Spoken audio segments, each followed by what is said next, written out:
मित्रों, दिन है सुहाना, आज 1 तारीख है। मीठा है खाना, आज 1 तारीख है। अप्रैल फूल नहीं बनना, आज 1 तारीख है।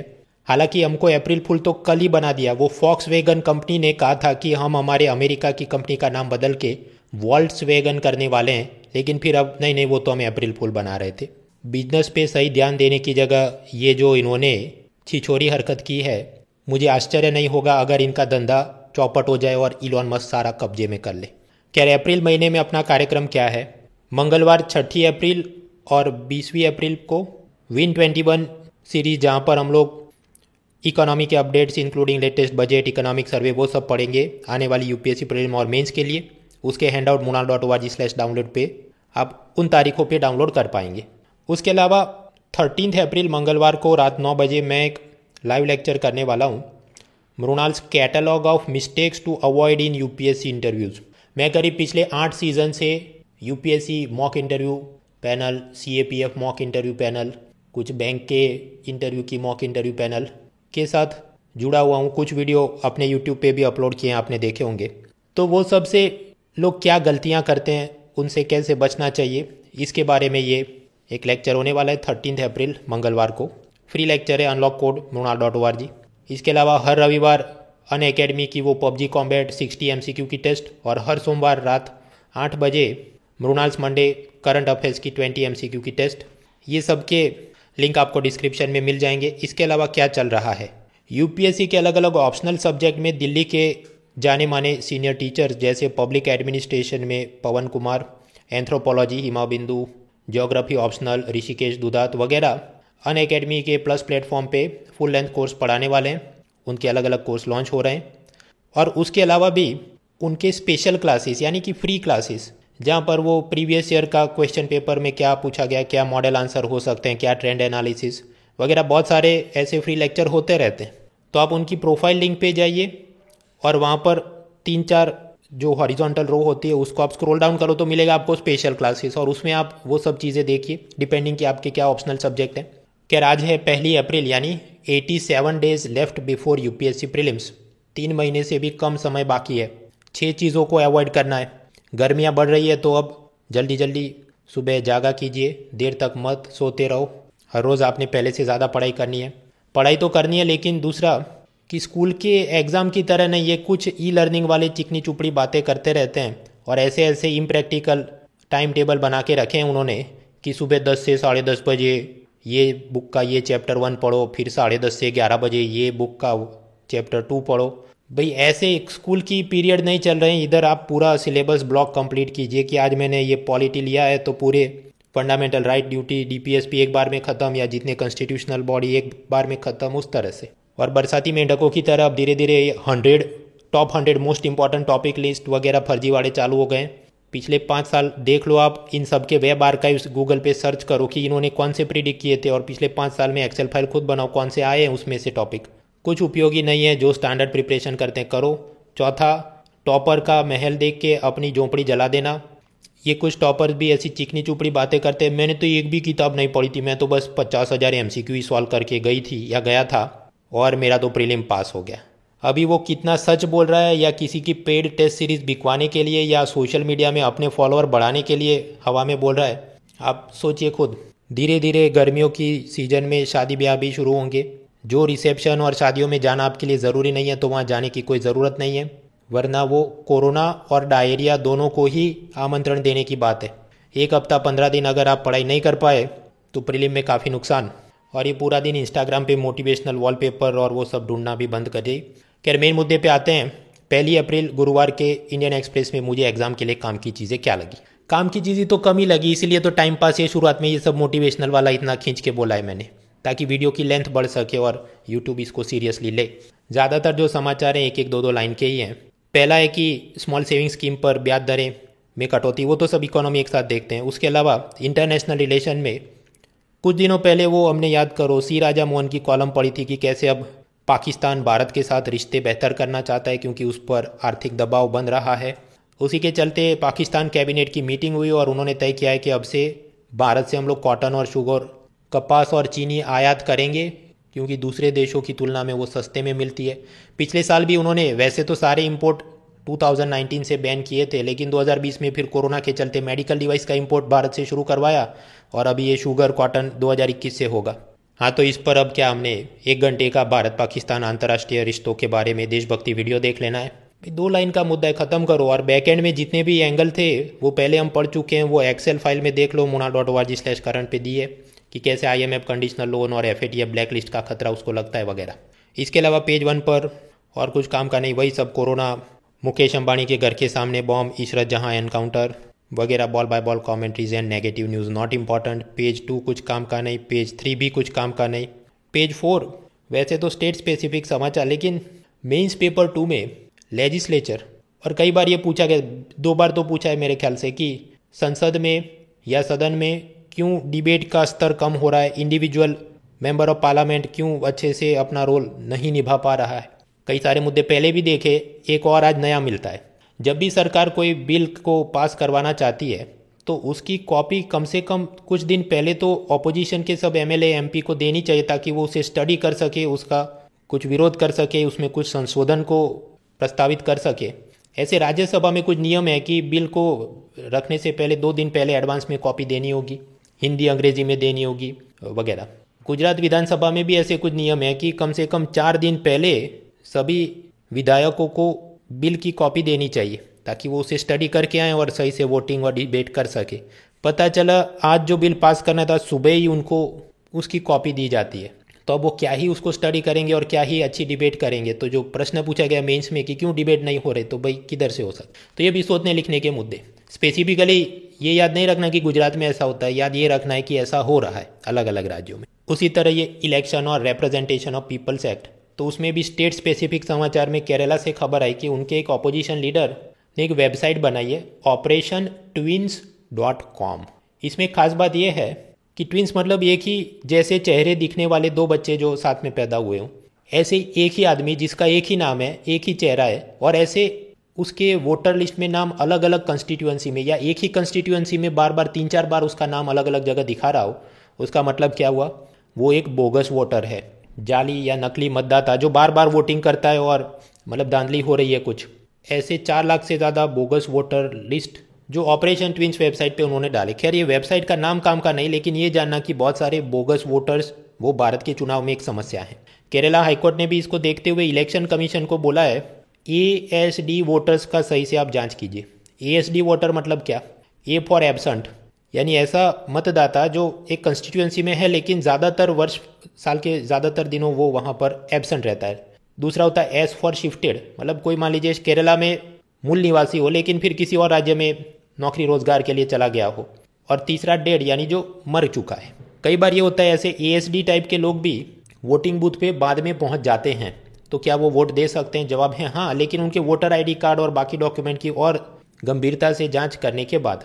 और केरला हाईकोर्ट ने यह भी कहा है कि ऐसे ASD वोटर जब वोट देते हैं उसके बाद, अब जानते हैं वो सिल्वर नाइट्रेट वाली इंक लगाई जाती है उंगली पे, जब तक वो इंक पूरी तरह से सूख न जाए उसको वहाँ से हटने मत दो, वगैरह वगैरह नियम कुछ किए गए। So what are the challenges in Indian election system? बहुत सारे मुद्दे हैं। शुरुआत तो आप लॉजिकल ऑर्डर में करेंगे, वो सब मनी पावर रिलीजन वाली समस्या करते करते फिर आप बाद वाले मिसेलेनियस टॉपिक्स में ये भी लिख सकते हैं बोगस वाटर्स वगैरह। फिर ये गुजरात विधानसभा में अलग अलग बिल पास किए गए, एजुकेशन के बारे में, प्रोफेशनल टैक्स के बारे में, कुछ और डेवलपमेंट के काम हो रहे हैं कैनाल वगैरह के। अगर आप इंटरव्यू के लिए तैयारी कर रहे हैं तो इसी तरह अपने राज्य में जो जो समाचार आते हैं उस पर आपने थोड़ी थोड़ी नज़र रखनी चाहिए। ऐसी गलतफहमी में आप न रहें कि वो तो दिल्ली में तो इंटरव्यू पैनल बैठेगा तो वो तो दिल्ली के एडिशन देखते होंगे, तो उनको कैसे पता होगा कि हमारे राज्य में क्या चल रहा है। मित्रों, ये हर एक पैनल के अंदर UPSC के मेंबर, आर्मी नेवी एयरफोर्स के retired senior officers, IAS IPS IRS type के retired senior officers, college professor, vice chancellor वगैरह बैठते हैं। उसमें आप पाएंगे ये जितने IAS IPS IRS ऑफिसर होते हैं वो अपने अलग से उनके व्हाट्सएप ग्रुप वगैरह चलते रहते हैं। उनकी जो भी बैच होगी 1975 की बैच या 1961 की बैच, और फिर वो अपने राज्य में क्या क्या चल रहा है उसके सब उसमें डेवलपमेंट डालते रहते हैं और फिर चर्चा चलती रहती है। तो उन्हें सब पता रहता है, भले वो आपके राज्य से नहीं बिलोंग करते, लेकिन उनका कोई ना कोई बैचमेट तो आपके स्टेट कैडर में पोस्ट हुआ होगा, तो इतने साल से क्या हुआ उसको सब पता होता है। कहीं ना कहीं चाय पे और कॉफ़ी पे चर्चा की होगी। तो ऐसी गलतफहमी में न रहे, कई बार वो आपसे अच्छा जानते हैं आपके राज्य। आगे पेज 6, राशि भविष्य काम का नहीं। पेज 7 बड़े एडवर्टाइजमेंट काम के नहीं। पेज 8 कॉलम वैसे कोई खास बड़ी चीज़ काम की नहीं। दो पैराग्राफ के छोटे कॉलम में लेफ्ट साइड पे वेस्ट बंगाल इलेक्शन के बारे में जो काम का नहीं, सिवाय कि आप वहाँ से बिलोंग करते हैं, यूपीएससी इंटरव्यू में अभी जा रहे हैं। दूसरी छोटी कॉलम है कि महफिल में रतन टाटा की साइरस मिस्त्री ना रहे तो गम बहुत सारा है, लेकिन वो सब गम और उसकी चिंता हम कर चुके हैं, इसमें नया जानने को कुछ नहीं। तीसरा है कि फ्रांस सरकार ने तय किया है कि पिछले कुछ वर्षों में जो 300 फ्रांस के नागरिक अलग अलग आतंकी घटनाओं में मारे गए, उनकी याद में हम म्यूजियम बनाएंगे। अब इससे या तो घाव भर जाएंगे या फिर वो लोग और गुस्से में आ जाएंगे कि ये सब देखो इस्लामिक टेररिस्ट ने हमारे साथ किया था, या फिर कि इस्लामिक टेररिस्ट इसको अपना विक्ट्री हाउस की देखो हमने क्या अचीवमेंट किया है, ये देखो हमारे लिए तो म्यूजियम भी बन गया। व्हाट विल हैपन, उसकी सब चिंता के बारे में कॉलम। लेकिन इतना सब दिमाग खर्च करने का फ़ायदा नहीं। फ्रांस के अंदर वो क्या इस्लामोफोबिया चल रहा है, हम पहले ही कुछ महीनों पहले पढ़ चुके हैं, एक्सेल फाइल में देख लो और आगे बढ़ो। बड़े कॉलम में भी एक है वेस्ट बंगाल के अंदर कास्ट पॉलिटिक्स के बारे में काम का नहीं। दूसरा है रोड सेफ्टी के बारे में। वैसे उसमें भी खास जानने लायक चीज़ें नहीं। भारत में कई डिस्ट्रिक्ट पिछड़े रह गए, हेल्थ, एजुकेशन, रोड इंफ्रास्ट्रक्चर वगैरह, तो उन्हें हम बोल सकते हैं बैकवर्ड डिस्ट्रिक्ट। लेकिन उनको बुरा नहीं लगे इसलिए नीति आयोग बोलता है एस्पिरेशनल डिस्ट्रिक्ट, आकांक्षी जिले, पिछड़े जिले नहीं, आकांक्षी जिले। उसी तरह यहाँ ये कॉलमनिस्ट सुभाष नागपाल ने ऐसा कहा है कि भारत में बहुत सारे रोड ऐसे हैं कि बहुत जोखिमपूर्ण है कि वहाँ पर एक्सीडेंट हो ही जाए, इतना गड्ढा है या ये, क्योंकि यहाँ पर गड्ढे ज़्यादा हैं या बहुत ही शार्प टर्न है, ब्लाइंड स्पॉट है वगैरह। लेकिन उसको हम अनसेफ रोड कहेंगे तो वो रोड बुरा मान जाएगा, तो उसे हमने कहना चाहिए zone of excellence in road safety, सड़क सुरक्षा का सबसे उत्कृष्ट इलाका। और फिर वहाँ पर बहुत अच्छे से ये सब साइन बोर्ड, लाइट, गड्ढों की मरम्मत वगैरह की जाए। क्या ये लॉजिक पर तो हर एक चीज़ जो कि बैकवर्ड है उसमें उसको बुरा नहीं लग जाए इसलिए ऐसा शब्द करके बनो, ये तो एथिक्स में आप कर ही सकते हैं। तो मतलब इस तरह तो मुझे भी ये बाबू सोना शब्द प्रयोग नहीं करना चाहिए, एवेंजर सुपर हीरो शब्द प्रयोग करना चाहिए। आगे बढ़ते हैं पेज 9 कॉलम में अमेरिका की विदेश नीति के बारे में। लेकिन हमारे पास ऑलरेडी इतने सारे मुद्दे हो गए हैं कि इसमें नया पढ़ के नया जानने को बहुत कम है। और वैसे भी अब प्रीलिम करीब आ रही है तो हर चीज़ में घुस जाएं, आपने खुद भी थोड़ा गिव अप करना होगा। ठीक है, इसको पढ़ के हम और कुछ नया जान सकते हैं, लेकिन already we have sufficient content. दूसरा कॉलम है वो medical termination of pregnancy bill, और उसके क्या सेलिएंट फीचर हमने देख लिया। अब यहाँ पर इसकी कंट्रोवर्सी चल रही है कि महिला संगठनों के साथ सरकार ने बहुत विमर्श नहीं किया, फला ढिमका, एक हद से ज़्यादा ये सब कुछ काम का नहीं, आगे बढ़ो। तीसरा कॉलम वापस से वेस्ट बंगाल चुनाव के बारे में, काम का नहीं, आगे बढ़ते हैं पेज 10। ब्राज़ील के ड्रग रेगुलेटर ने भारत बायोटेक की कोवैक्सीन को सर्टिफिकेट देने से मना कर दिया कि आप जो प्रोडक्शन करते हैं उसमें ये खामियां हैं या ये डेटा हमको नहीं मिला वगैरह। ये नेगेटिव न्यूज़ काम की नहीं। ऐसा कोई एमसीक्यू नहीं बनता कि इसमें से कौन से देश ने भारत की वैक्सीन को रिजेक्ट कर दिया है। और जहाँ तक सेफ्टी की बात है तो वो तो हवा में ऐसे ही लिख सकते हैं कि उसका क्लिनिकल ट्रायल के सारे स्टेज कंप्लीट नहीं हुए थे, इसलिए कुछ लोगों को उसकी चिंता है। हर छोटी चीज़ में साइंस टेक्नोलॉजी बोल के घुसने का मतलब नहीं, आगे बढ़ो। ये अलग अलग राज्यों में आप याद करें कैसे राज्य सरकार ने सब नियम बनाए हैं कि लोकल पब्लिक को इतने % रिजर्वेशन मिलना चाहिए प्राइवेट सेक्टर जॉब में, तो वो क्यों गलत है उसके बारे में कुछ ऑनलाइन डिबेट करवाई गई, उसके पॉइंट्स लिखे हैं, लेकिन हमने ऑलरेडी वो सब प्रिपेयर किया, नया जानने को कुछ नहीं। इंडिया मीटियोरोलॉजिकल डिपार्टमेंट, ये भारत का हवामान विभाग, उसने कहा कि नॉर्थ और नॉर्थ वेस्ट इंडिया में गर्मियाँ ज़्यादा होंगी। उसका ये कारण है कि ला नीना, वो जो भी ओशन करंट ठंडे या गर्म होते हैं, ज्योग्राफी में देख लेना, वो चीज़ अभी कमज़ोर हो रही है, उसके चलते गर्मियाँ बढ़ेंगी वगैरह। आगे समाचार attitude towards women, ethics paper 4 के लिए पंजाब राज्य सरकार ने तय किया है कि सभी सरकारी बसों में महिलाओं को फ्री में यात्रा कर पाएंगी, कोई टिकट फी नहीं ली जाएगी। हाँ, तो इससे क्या फ़ायदे होंगे आप जानते हैं। पंजाब में वैसे भी चाइल्ड सेक्स रेशियो, बाल लिंग अनुपात, मतलब 1000 लड़कों के सामने कितनी लड़कियां हैं, वो अनुपात खराब है। बेटियों को बोझ के रूप में समझा जाए, वो सब बंद करवाने के लिए कि अगर फ्री बस सेवा मिल रही है तो उतना पैसा उस लड़की ने, उसके परिवार ने जो भी पढ़ाई के लिए, जॉब पे जाने के लिए कम खर्च करना होगा। So it will help.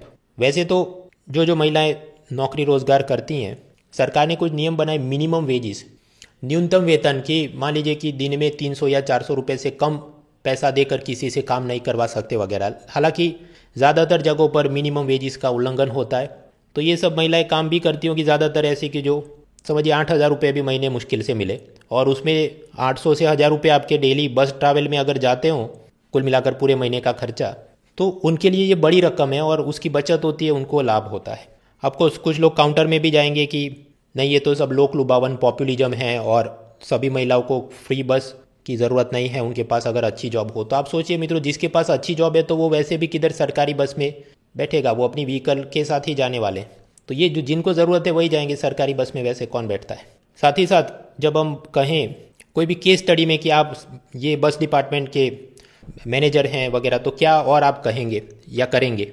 एक तो ये बस फ्री हो गई उतना काफ़ी नहीं है, टाइम पे बस होनी भी चाहिए कि जो भी जॉब पे सुबह जाने का समय है, शाम को छुट्टी होकर वापस आने का, उस वक्त बस की फ्रीक्वेंसी ज़्यादा होनी चाहिए। वहाँ पर वीमेन सेफ्टी का ख्याल रखा जाए, क्लीनलीनेस का ख्याल रखा जाए, और बस स्टॉप पे उसे उतारा जाए तो वहाँ से तो उसने जो भी अपना साइकिल या मोपेड रखा होगा उससे वो अपने घर वापस जाएगी। तो वो पार्किंग स्पेस, पार्किंग सेफ्टी का भी ख्याल रखा जाए। रिक्शा वगैरह टाइम पे मिले, उसकी सब सीसीटीवी कुछ लगाओ बस स्टॉप के पास ताकि नज़र रहे क्या हुआ, कुछ अगर क्राइम होता है, ये सब का भी ख्याल रखना ज़रूरी है। हाँ, तो ये सब किधर काम का है भाई। वो mains paper 2 scheme design policy issues related with it, paper 4 case studies, interview में कुछ सिचुएशन रिएक्शन टेस्ट, हमेशा कुछ आप देखते हैं तो आप सोचिए इसमें और क्या बेहतर हो सकता था ताकि आप वहाँ पर लिख सकें, but with in a sensible limit. फिर ऐसा ही नहीं कि हर चीज़ को देखो और उसमें पीएचडी करने के लिए घुस जाओ कि एक था टाइगर और जेम्स बॉन्ड होता तो क्या करता। आगे बढ़ते हैं, पेज 11 एक्सप्लेन सीरीज़ में कुछ काम का नहीं।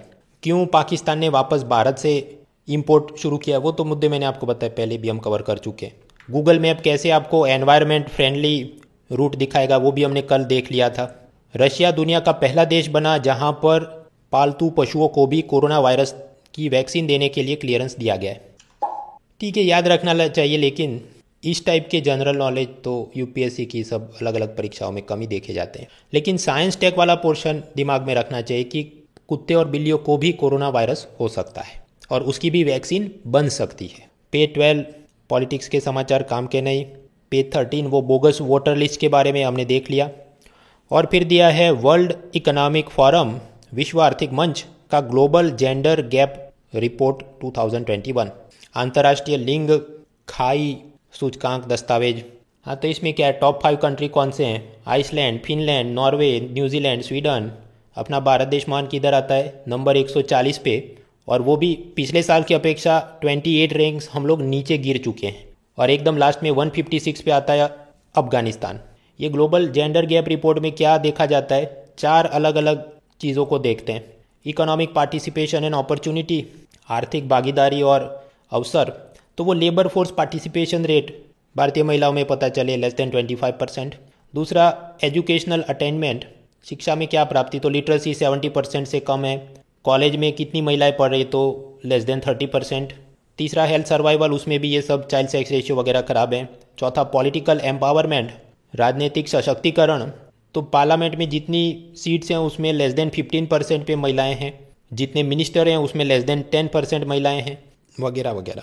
हाँ, तो ये सब काम का है क्या, हाँ एमसीक्यू में भी काम का है। और साथ ही साथ मेंस आंसर राइटिंग जब भी आप करते हैं, पेपर 1 में वो इश्यूज रिलेटेड टू वीमेन, या पेपर 2 में weaker section, paper 3 inclusive growth, paper 4 attitude towards women, सब जगह पर कहीं ना कहीं इंट्रोडक्शन में डेटा डालना हो या कंक्लूजन में डेटा डालना हो, तो कि ये है problem and then these are the reasons, या फिर कि ये सब हम कम कर सकते हैं अगर हम ये वाले सॉल्यूशन ले, वगैरह वगैरह। आगे बढ़ते हैं, पेज 14 वही सब बॉल बाय बॉल कॉमेंट्री जारी है। वैक्सीन के बारे में, म्यांमार के बारे में, छोटी बहू मेगन मार्केल के साथ हुई नाइंसाफ़ी के बारे में, एटीट्यूड टुवर्ड्स ट्रांसजेंडर में अमेरिकन प्रेसिडेंट बिडेन ने नए नियम बनाए हैं कि ट्रांसजेंडर पर्सन भी मिलिट्री ज्वाइन कर सकता है और उसे अगर कोई मेडिकल ट्रीटमेंट करवानी हो तो उसका भी पैसा सरकार उठा सकती। अमेरिका में ही 70s के ज़माने में प्रेसिडेंट रिचर्ड निक्सन के वक्त कुछ जासूसी करवाई जा रही थी, उसका सब वाटरगेट स्कैंडल, उसके साथ जुड़ा हुआ एक जी गॉर्डन लीडी नाम का व्यक्ति मर चुका है। ये सब CIA टाइप की चीज़, जेम्स बॉन्ड टाइप की चीज़ हमारी एग्जाम में काम की नहीं, आगे बढ़ो। पेज 15 इकोनॉमी, एक तो ये world economic forum global gender gap report हमने देख लिया। दूसरा है स्मॉल सेविंग स्कीम्स यानी लघु बचत योजनाएं, जैसे पब्लिक प्रोविडेंट फंड, किसान विकास पत्र, पोस्ट ऑफिस के अंदर अलग अलग बचत योजनाएं, 1 साल की, 5 साल की वगैरह, नेशनल सेविंग सर्टिफिकेट। हाँ, तो ये सब चीज़ क्या है, आप किसी बैंक या पोस्ट ऑफिस से इसे खरीदेंगे, उसमें आपने जो पैसा इन्वेस्ट किया वो depending on the particular investment 1 साल, 5 साल, 15 साल लॉक हो जाएगा, और फिर उसको फिर ऑन एन एवरेज पहले आपको करीब 8% इंटरेस्ट दिया जाता था, और ये सारा पैसा जाता था नेशनल स्मॉल सेविंग फंड यानी NSSF, और उसमें से वो केंद्र सरकार को कुछ सिलेक्टेड राज्य सरकारों को, फिर ये food corporation of India FCI वगैरह को लोन में दिया जाता था। और ये सारा इन्वेस्टमेंट जो आपने किया, इस पर आपको कितना इंटरेस्ट रेट मिलेगा, वो फाइनेंस मिनिस्ट्री का डिपार्टमेंट ऑफ इकोनॉमिक अफेयर्स, आर्थिक मामलों का विभाग, वो तय करता था। पहले तो अच्छे अच्छे इंटरेस्ट रेट मिलते 8 to 9%, लेकिन अभी कोरोना क्राइसिस के चलते वैसे भी गवर्नमेंट को टैक्स में इनकम कम आ रही है, तो ये सब बोझ उठाना मुश्किल हो रहा है। तो ब्याज दरों में कुछ कटौती की गई है। तो यानी जिन्होंने पैसा सेव किया है उनको पहले से करीब 0.4% या 1.1% जितना कम मिलेगा। मित्रों, ऐसा ही नोटबंदी के बाद मोदी सरकार प्रधानमंत्री वय वंदना योजना लेकर आई थी, जिसमें सब सीनियर सिटीजन 1.5 लाख रुपए से लेकर 15 लाख रुपए इन्वेस्ट करें और उस पर करीब 8% ब्याज की गारंटी। उसमें भी पिछले साल कुछ कटौती कर दी थी, बिकॉज कोरोना सरकार अब वो सब सस्टेन नहीं कर पा रही वगैरह। एग्जैक्ट परसेंटेज याद रखने क्या नहीं, लेकिन ये सब चैलेंजेस टू पब्लिक फिनांस और आम आदमी को बचत की भावना और उसमें क्या चुनौतियाँ वगैरह में सोचने लिखने के मुद्दे। बचत और बैंकों का ही नाम लिया है रिजर्व बैंक ऑफ इंडिया। उसके कानून में करीब 2016 से कुछ नए नियम बनाए थे कि आपने महंगाई को काबू में रखना होगा। उसके लिए एक मॉनेटरी पॉलिसी कमेटी बैठेगी, जिसमें गवर्नमेंट के 3 लोग, RBI के 3 लोग वगैरह, वो आप जानते हैं मॉनेटरी पॉलिसी। वो कानून में ऐसा लिखा है कि हर 5 साल पर भारत सरकार ने RBI गवर्नर के साथ विमर्श करके 5 साल के लिए इन्फ्लेशन टारगेट, महंगाई नियंत्रण का लक्ष्यांक तय करना होगा। तो अब तक क्या था, 2 to 6% consumer price index all India के अंदर हमने महंगाई को काबू में करना है। या दूसरे शब्दों में कहें कि 4%, या हम बोल सकते हैं कि 4% इन्फ्लेशन रेट और उसके ±2%, यानी 2 और 6 से बाहर में महंगाई नहीं जानी चाहिए।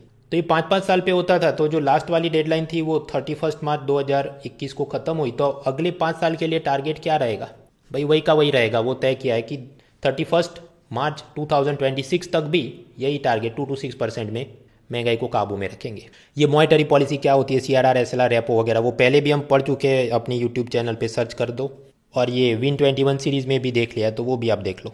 अभी ऐसी सब डेडलाइन और टाइमलाइन की बात की है, तो 31 मार्च 2021 के रोज़ बहुत सारी पुरानी चीज़ें ख़त्म होने वाली थी, लेकिन ये कोरोना के चलते, या फिर कि क्यों सरकार या RBI कुछ नया अभी तक नहीं डिज़ाइन कर पाई, इसलिए सोचा ही उसको एक्सटेंड करते हैं। जैसे कि आधार कार्ड को PAN कार्ड के साथ लिंक करना कई सालों से बोल रहे हैं, लेकिन अभी तक नहीं हो पाए, तो जून 30 तक एक्सटेंड करेंगे। फिर एक फॉरेन ट्रेड पॉलिसी, विदेश व्यापार नीति, मेरे ख्याल से ओरिजिनल टारगेट था 2015 to 2020, लेकिन कोरोना के चलते वैसे भी कुछ नया अब कर नहीं सकते, तो सितंबर 30 तक उसको भी एक्सटेंड कर दिया। फिर ये emergency credit line guarantee scheme, वो सब अलग अलग उद्योगों को लोन देने के लिए कोरोना में, उसको भी एक्सटेंड किया। फिर कल हमने वो देखा था ई-मैंडेट या ऑटो रिकरिंग डेबिट, आपके ये credit card, debit card, bank account वगैरह में से पैसा जो कट हो जाए, नेटफ्लिक्स, स्पॉटिफाई, टाटा स्काई वगैरह सब्सक्रिप्शन का, उसके कुछ नियम, लेकिन वो भी वापस उनको एक्सटेंड कर दिया। अलग अलग बहुत सारे 44 से ज़्यादा यूनियन गवर्नमेंट के लेबर लॉज थे, उसको मर्ज करके 4 लेबर कोड्स बनाए थे, श्रम संहिता, वो भी लागू करनी थी, लेकिन कई सारे राज्य सरकारों ने अभी तक उसके सब नियम ठीक से नहीं बनाए, तो उसको भी एक्सटेंड कर दिया वगैरह। अभी एक्सटेंड करने के बाद नई डेडलाइन क्या है, तैयार करनी है क्या है भाई, पुअर कॉस्ट बेनिफिट, वो तो वापस भी बदल सकती है, सफिशिएंट टू नो कि हाँ वो सब एक्सटेंड हो रहा है। उसी तरह बॉल बाय बॉल कमेंट्री में भारत सरकार 4 अलग अलग सरकारी बैंकों में बासेल नॉर्म्स के लिए रिकैपिटलाइजेशन, पुनः पूंजीकरण करेगी, 0 कूपन बॉन्ड इशू करवाएगी। हालांकि RBI को उसको ऐतराज़ था, तो बीच में बोला था नहीं करेंगे, फिर वापस कर रहे हैं। फिर पूरा मामला क्या था वो तो हम ये पिछले वाले मंगलवार पे जो Win21 सीरीज़ का लेक्चर देखा था उसमें पढ़ लिया था, देख लो। फिर ये प्रोडक्शन लिंक्ड इंसेंटिव स्कीम की बेस ईयर के सामने कितना ज़्यादा उत्पादन किया, उस हिसाब से 4 to 6% सब्सिडी दी जाएगी। इलेक्ट्रॉनिक्स और फार्मास्यूटिकल और अलग अलग उद्योगों को, फूड प्रोसेसिंग को भी देने ही वाले हैं, उसमें कुछ टारगेट बनाए। तो ये बॉल बाय बॉल कमेंट्री काम की नहीं, आराम से इसको पढ़ेंगे Win21 सीरीज़ में lecture pillar 4B sectors of economy में मैन्युफैक्चरिंग के साथ। उसी तरह करंट अकाउंट डेफिसिट कितनी कम ज़्यादा हुई, डिसइन्वेस्टमेंट में कितना पैसा आया नहीं आया, पूरे साल का डेटा पता होना चाहिए, मंथली डेटा नॉट इम्पॉर्टेंट। आगे पेज 16, अगर टेबल टेनिस आपकी हॉबी है, ऐसा आपने इंटरव्यू फॉर्म में लिखा है, तो वो टेबल टेनिस के रैकेट पे वो पिंपल डॉट्स क्यों होते हैं और उसमें किस टाइप का डॉट हो, उससे बॉल कैसे स्विंग होता है, उसकी बड़ी सी एक्सप्लेन सीरीज़ दी है, तो वो पढ़ सकते हैं आप। अदरवाइज कि साइंस टेक्नोलॉजी के नाम पे मैं वो पढ़ लूँ, तो भाई एक अच्छे ज़्यादा ये सब चीज़ें कॉस्ट बेनिफिट कम ही देंगी। तो ये था गुरुवार का न्यूज़पेपर।